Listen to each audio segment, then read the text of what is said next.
Doncs aquest any estem implantant el programa TEI a l'escola. És un programa que ens ajudarà, és una eina més per treballar amb els temes de la convivència, sobretot per sensibilitzar, que és el que avui també pretenem amb vosaltres, sensibilitzar, prevenir i actuar contra la violència i l'assetjament escolar. Aquí a l'escola fa més de 10 anys que sabeu que tenim un programa de mediació escolar. En aquell moment es van formar molts professors i alumnes. Periòdicament l'equip de psicologia treballa fent formacions i és un programa que ens sentim molt satisfets perquè és un acte de voluntariat a tots aquests alumnes, sobretot, que treballen envers els seus companys. L'any passat vam conèixer l'Andrés González Bellido, el programa TEI. Vam pensar que era un programa que podia encaixar molt bé a l'escola, primer de tot perquè utilitza una metodologia que és la tutoria entre iguals, que nosaltres ja fem servir. Segur que ho coneixeu pels vostres fills, les tutories de lectura, d'escriptura, de geometria, a tercer de primària i l'ESO, i per tant era molt adient amb nosaltres. Però el programa TEI demana la intervenció de tota la comunitat educativa, això ens ho va deixar molt clar l'Andrés, i per això vam pensar que era important fer aquesta escola de pares on volguéssiu sentir de primera mà l'Andrés González Bellido, que ja aprofito per presentar-lo, que és el coordinador del programa i que us pogués explicar en primera persona en què consisteix aquest programa i així escola i família poder treballar conjuntament per allò que volem, que és en pro de la bona convivència escolar. Aquí al Villena l'equip de psicologia és el que coordina el programa i ja l'hem començat a implantar. Suposo que si teniu fills de tercer de primària i cinquè ja ho estan fent, ja han començat, i a l'ESO primer i tercer d'ESO. Estem a les Beceroles, però amb una experiència de moment molt positiva. Doncs Andrés, si ens vols presentar el programa. Gràcies. Bé, bona tarda. Gràcies per l'assistència, perquè no és habitual que facis una xerrada i que n'hi hagi tanta gent. I això és molt bo, perquè si no normalment has d'ampliar a més d'un centre. Bé, l'objectiu d'avui és fer una presentació del programa. Es va fer la formació el primer trimestre, ja s'ha fet el procés d'implementació i em sembla que ens queda una trobada, encara que em sembla que per la setmana del dia 7 de febrer, en el que es farà revisió de tot el procés. Teniu en compte, actualment el programa TEI està aplicat en uns 700 centres educatius arreu d'Espanya. És el programa de major implantació a nivell espanyol amb moltes diferències i actualment és el programa, segurament juntament amb el Kiva, perquè es fa en tota Finlàndia. L'únic que aquest any del Kiva han sortit un grup important, ha sortit cap a un 60% de centres que ho feien ho ha deixat de fer a Finlàndia i actualment segurament fins i tot a nivell mundial som el programa de més impacte, de més aplicació en centres educatius. Han passat per el programa orientativament cap a uns 700.000 alumnes i cada any s'incorporen entre 250 i 300 centres nous. Teniu en compte que aquest any van començar al setembre 120.000 alumnes com a tutors i tutoritzats en el programa. Doncs l'estructura és que en primària els alumnes de tercer són tutoritzats emocionalment per als alumnes de cinquè. En el cas de secundària, els alumnes de tercer tutoritzen els alumnes de primer i aquest any hem incorporat, que quan vam fer la formació a Villena no hi era, a la infantil, en el cas alumnes de 5 anys, tutoritzen els alumnes de 3. Igual que en les dues primeres variantes, les dues primeres etapes, el primer que es fa és un procés de desaprenentatge. Per què? Perquè hem adquirit i ens hem habituat a conductes que fan mal. Moltes vegades sense adonar-nos compte que fan el mal que fan. Nosaltres sempre diem que els alumnes que fan aquestes conductes, agressors o agressores, tothom sap que fa mal, però hi ha molt pocs que sàpiguen la quantitat de mal que fa determinades accions. Con la qual s'ha de fer un procés de desaprenentatge i en el cas d'infantil el que fa és una creació de conductes saludables. Utilitzem l'apego, el modelatge, per crear conductes saludables. Us dono un exemple, que és una de les activitats que fem. No sé, un alumne de 5 anys i un altre de 3 diran junts, tutor i tutoritzats. A l'alumne de 5 anys se li facilita perquè genere conductes positives, que n'està encantat de fer-ho. Doncs, el que li diem és que quan acabi de dinar, jo què sé, porti el got a la pica. Doncs, als 3 dies, sense dir-li res, el de 3 anys ho porta també a la pica. Després nosaltres considerem, la teoria ens diu que n'hi ha 21 dies per la creació d'un hàbit, però quan passen 2 o 3 setmanes i l'alumne de 5 anys no en va al dinar i hi ha 2 alumnes que dinen junts, 2 de 3 anys. L'alumne que ha tingut un tutor porta el got al pica. És la creació d'una conducta saludable. En el moment que aquestes conductes es converteixen en hàbits, hem generat conductes saludables que evitaran les situacions que tenim actualment en primària, que tenim en secundària, perquè després veurem estadístiques realment on es creen les situacions de violència sistemàtica dels alumnes, és en primària, no és en secundària, gairebé en el doble d'incidència que té a secundària. Quin problema n'hi ha? Que quan arriben a secundària els nostres alumnes porten la motxilla plena. Doncs arriba en un altre moment que és l'adolescència, que és un moment de crisi, de muntanyes, de pujades i baixades a nivell d'autoestima, amb la qual el nivell d'incidència és més fort. Jo pensava també que ja que feia 4 línies sobre assetjament, és dir, aquello de que què podeu fer vosaltres per l'escola. L'escola ja farà per vosaltres. No formo part de l'escola, però com a profe, i jo fins l'any passat, ja fa 2 anys era orientador d'un centre educatiu, però sempre em demanaven pares què podem fer nosaltres. I moltes vegades, nosaltres com a institució, aunque diem coses, no diem coses concretes, però jo sí que penso que en el tema de violència sistemàtica o assetjament, l'aportació de la família és fonamental. És fonamental durant tot el procés d'evolució i d'aprenentatge de l'alumne, però en concret en aquestes conductes és molt, molt important, perquè no sempre, però moltes vegades reprodueixen models familiars i socials. No sempre, no podem dir una família que té determinats models, tenim un fill o una filla amb determinats models, no és veritat. Però sí que n'hi ha una tendència a fer reproducció de models familiars i socials. I on es reprodueixen? Evidentment, quan estan en el seu entorn, a l'escola. I aquí sí que podem fer incidència. I moltes vegades, com a pare, si ho dic com a pare, no et dones compte, vas passant. I vas deixant fer. Jo penso que una de les coses que hauríem de treballar molt i molt als nostres fills i a les nostres filles és la seva resistència a la frustració. Jo penso que el nivell que tenen és un umbral baixíssim.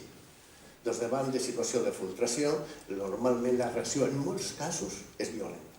I en molts casos no és acceptar la frustració com un procés d'aprenentatge, sinó com un procés de negativa, com un procés de no. I el no és una necessitat, a vegades molt més important que sí. I com a pares crec que hem d'aprendre a fer-ho i a dir-ho. Bé, jo m'he allargat una mica, no em pensava fer això. Una altra cosa que us diré és que el que sí que us faré és la presentació, perquè he tingut la presentació en castellà, perquè he tingut un problema con el que tenia en català i us he portat des de castellà. El que sí que totes les preguntes que vulgueu feu en l'idioma que estimeu en mi.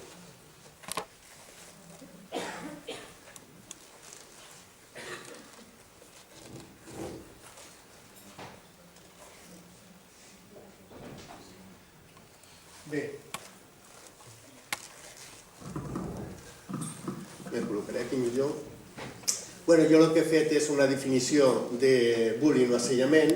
Us he fet la d'Owen. Owen és noruec, és un dels pioners en aquest camp i és una definició que fa ell. Està molt més evolucionat, penseu que és del 86, en el 86 pràcticament no hi havia ningú que parlés d'assetjament i de bullying. Doncs l'aportació que en aquest cas fa Owen, aunque sigui millorable la seva definició, és una de les grans aportacions que n'hi ha dins del que seria la psicologia i sobretot de la psicologia dins de les relacions entre iguals. Jo al final he volgut destacar les línies bàsiques en què estem, que seria l'assetjament és un procés de victimització feta amb intenció de fer mal, que fa mal, que és repetida en el temps i que sempre porta un desequilibri de poder i de força, sempre. Un dels mites que n'hi ha i que no es diu massa, sempre parlem dels perfils de les víctimes i dels agressors. No n'hi ha persones que siguin molt més vulnerables. Hi ha grups d'assetjadors i assetjadores que són qui marca si una persona és víctima o és agressor. Es va fer fa uns 3 anys un curt que està penjat a la pàgina del TEI, en el que surten 2 nois, un noi que és el Carlos i una noia que és Carla. Carlos és un noi que té dificultats de treure certificació de graduat escolar, és un noi més o menys fracassat des d'una vessant curricular i té situacions d'assenyament. Carla és una noia que és brillant, és una noia que formava part del grup fort i emocional de classe, fins que va arribar un noi i dos noies del grup, que eren de 5, li agradava el noi i al final va sortir com Carla. Es va crear una situació de buit de les altres 4 i va patir una situació d'assetjament, quan el seu perfil no té res a veure amb una situació d'assetjament típica. D'acord? No depèn des de les característiques de les víctimes, i no vull dir que no sigui important, sinó depèn fonamentalment del grup de pressió dels agressors. D'acord? Ho dic perquè actualment diem, no, el meu fill o la meva filla no. Bé, sí. I de totes formes, jo el que et diria és que tant té un problema, si és el nostre fill, si és víctima, com si és agressor. Els dos perfils són perfils que jo crec que s'ha de treballar i s'ha de treballar primer a casa i a vegades que més, quan parlem de situacions de patologia. En aquest cas tenim, al final seré capaç de col·locar-me més o menys bé, aunque us doni una mitja esquena. Jo al final he agafat aquesta definició que es fa del Defensor del Poble, és una estadística del 2007, però sobretot m'interessa des de la vessant de tipus d'agressió i tipologia o exemples de conductes. Qualsevol estructura que agafeu d'assetjament escolar tindrà aquesta estructura, sempre. Exclusió social, agressió verbal, agressió física, pot ser que estiguin juntes, directa i indirecta, en dona el mateix, amenaces i agressió sexual en el cas de secundària. En el cas de primària és una variable que no es contempla. Els tipus és ignorar, no deixar participar, insultar, posar mots ofensius, parlar mal d'un altre, treure-li coses, amagar-les o trencar-les. Això es dona en els centres? Sí, en tots. Al Villena també, evidentment.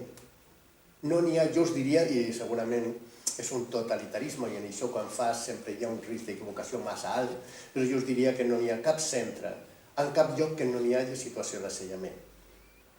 Lo important dels centres, per què?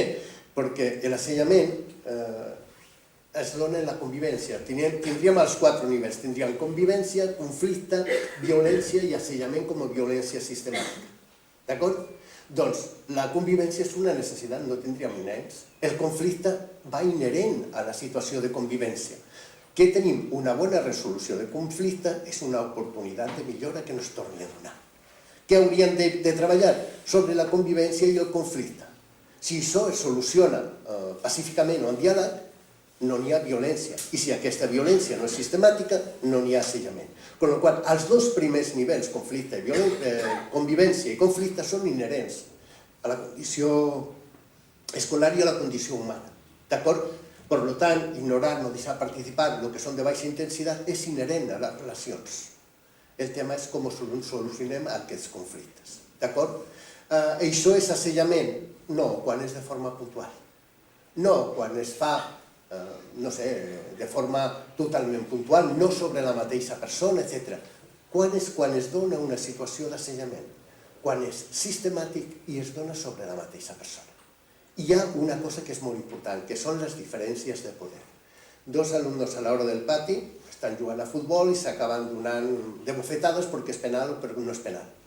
Una situació puntual que no va més enllà, que ja està malament, però aquí comença i aquí acaba. No n'hi ha procés de dominació. I aquest pot ser física, emocional o psicològic, qualsevol de les vessants. D'acord? Però sempre s'ha de donar obligatòriament aquest espai de diferències de poder i de força, que en el fons estem parlant del nivell de dependència que té la víctima de lo que vulgui fer l'agressor o l'agressora, o els agressors o les agressores. Si tinguéssim que definir sol una característica de la víctima, és que no té competències per donar respostes a les provocacions. Per què? Perquè la seva competència des de la perspectiva de l'autoestima i de respondre a la provocació és molt baixa. Per moltes raons, si no entrem en quals. Hi ha raons patològiques, hi ha raons de caràcter de personalitat, hi ha raons purament d'autoestima o simplement perquè acaba veient la vida des d'aquesta perspectiva. I jo us diria una cosa que és un canvi de mirada de l'educació i que hem de fer. No hem d'enfortir a les víctimes. Jo sé que el que estic dient crear situacions una mica així. No hem de preparar les víctimes davant de l'assetjament. No les hem de preparar perquè l'aguanten. no hem de treballar la resiliència. No podem permetre que n'hi hagi conductes que li facin mal a un altre.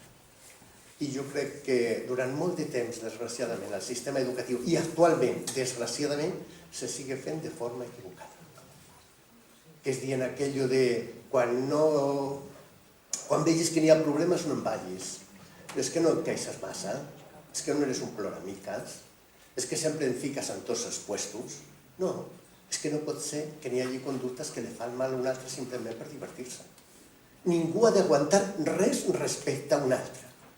Hem d'aguantar el que implica la convivència, però aguantar violència, zero.